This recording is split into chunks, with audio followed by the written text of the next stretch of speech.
Ladies and gentlemen, this is the 50th anniversary event of Migdal Ohr, and it wouldn't be the same unless we had a member of Migdal Ohr, an alumni, to come and speak.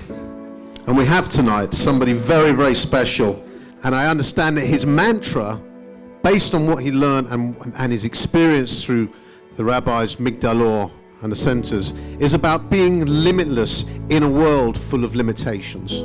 Ladies and gentlemen, big round of applause for Isaac Kakone.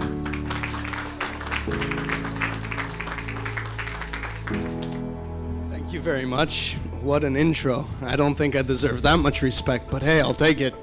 Good evening, Rabbi. It's always good to see you. He smiles in front of me. It's like looking at your father smiling. I'm looking, I'm watching, you're okay. Yes, my name is Isaac Kakone. What a night to go ahead and lose my voice, so I'm sorry in advance. But I'm originally from Montreal, French-Canadian, pour le Québec. C'est pas du français, mais c'est un peu. I met the rabbi when I was 14 years old. How did it all start? Originally, I come from a normal background, which means I come from a broken home. I come from a big family as well. My mom got married 2 times. She had more than 1 kid. Both the relationships were pretty tough, which means I didn't have any real fatherhood, any figure to teach me. When you're a child, and again, children see life very narcissistic. It's all about I, it happens to me. We don't really understand why things, and we create our own personal mentality and the way we perceive life. We end up choosing things like victimization once we start becoming aware of the pain that we didn't inflict on ourselves. This pain was given to me.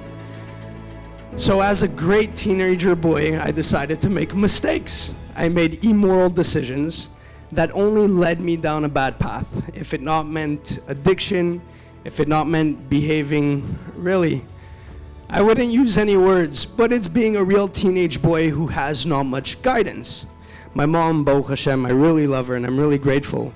She actually taught me a concept of self-sacrifice. It was very hard for me to understand then, but there was a family friend who knew Rabbi Grossman and what Rabbi Grossman does, and he said to my mom, he said, you know, I know this guy, this rabbi, he has a great heart. I've been working with him for a couple of years.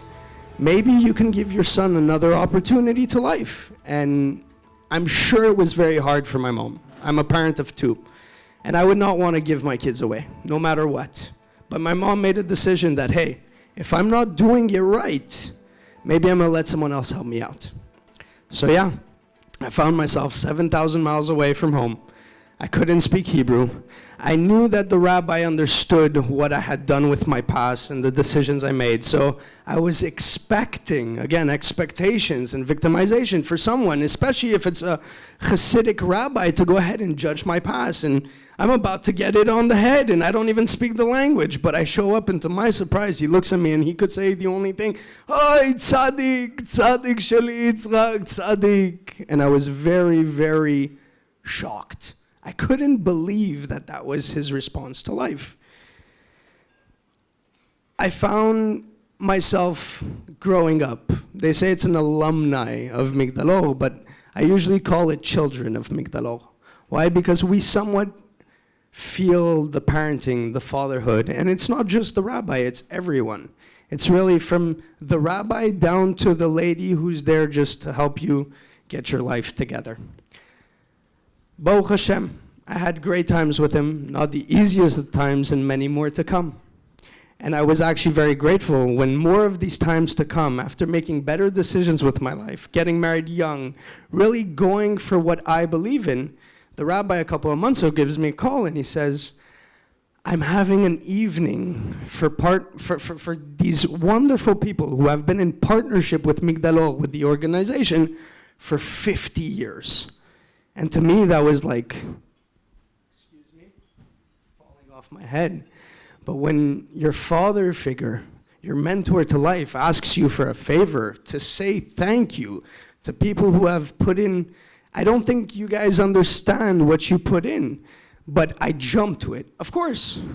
And of course, I hang up the phone and suddenly it hits me. What do I tell people I never met in my life? And how do I say thank you? And how do I get them to understand the purpose of the need to do what you guys do? And it hit me. When everyone invests in something or they partner up in something, they want to know in what. What are you partnering in life? In this case, you are partnering in the youth and future leaders to come. That's exactly what you are giving us. You are giving us a new opportunity through the perception of the rabbi's way of life, the way he had a dream to make sure that no kid should come from a broken home.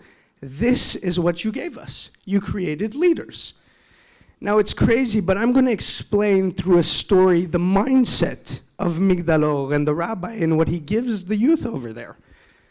There's a story that we were on our way to Meron in Israel up north. And I remember as great teenagers, the boys that were with me, and I used this story because it wasn't just me. We were all acting like teenagers, running around, doing our things, and we weren't really listening. So the counselors told us, guys, it's time to get back on the bus. It's enough. Let's go. So we get on the bus and we just start driving back to Migdal Emek, and suddenly the bus stops on the side of the road. Doors open, Rabbi gets on. Oh, we really messed up this time. We knew it. Everyone was waiting to get that. We were all like, okay, where is it going from here? And the first thing he came in and he said, "Oi, I love you guys so much, but I heard these things. I don't even know if they're true. I don't want to believe them." He's not judging us. Zero judgment. He's just trying to understand, why did we choose to act immoral? Be moral people in an immoral world. Be limitless in limitations. That's the mindset. And even though he was talking to us about what he believed was the moral thing in life, he made it very clear that we always have the choice to make our lives better, to always choose to be moral people. And whoever is a child or anything connected to Migdal Emek knows that the rabbi used a line all the time. מה שהיה היה, העיקר להתחיל מההתחלה. Whatever happened, happened. The point in life, though, is to start over fresh. You see, today we call that, Carol Dweck wrote a book, called Mindset. And that's called the growth mindset. Some people have a fixed mindset. What can I do? I was born into this family. What could I do? I have this addictive gene. I'm always mad. He's lucky. He had that opportunity just because he knows that person. A fixed mindset. Where some people have growth mindset. And we see that usually a growth mindset or a fixed mindset comes from your youth. It's the way you are taught in life. Now, what is a growth mindset? A growth mindset is someone who can see failure, hardship, experience as a purpose to grow. And they are not stuck in life. It's sad, but if we look at today's youth, we see that more than 60% of youth suicide actually are children who come from broken homes. We see that 70% of children that are suffering with chronic pain today or fall to heroin or any sort of a substance that really kills us, we're running away from something. We usually start in broken homes. And that is exactly what you guys gave us. You gave us another opportunity to see life not with a broken mindset. You see, without looking too far, I personally go into this world of statistics I know as today called the chronic world. I suffer from a motorcycle accident that left me disabled in my left arm. For the time being, I have a growth mindset. I don't believe it's for life. But it also left me with a severe case of neuropathic pain and phantom pain. Doctors told me I'd live the rest of my life on drugs. They said 10 years of patients of chronic pain lose 10 years to opioids. We tend to go through multiple suicide attempts. Actually, it's 40% try to end their lives multiple times because we lose complete purpose. I became part of these statistics. When it comes to the addiction, the mental abuse that I used to put on myself, why me, this fixed way of life? But suddenly it hit me. Under 3 years of going through what I went through, I stopped for a second. And then I realized, what did I learn through life? מה שהיה היה, העיקר להתחיל מההתחלה. Whatever happens, Isaac, it's okay. The point from now on is that if you know this is the world you are part of, this is your experience, own it. You have it.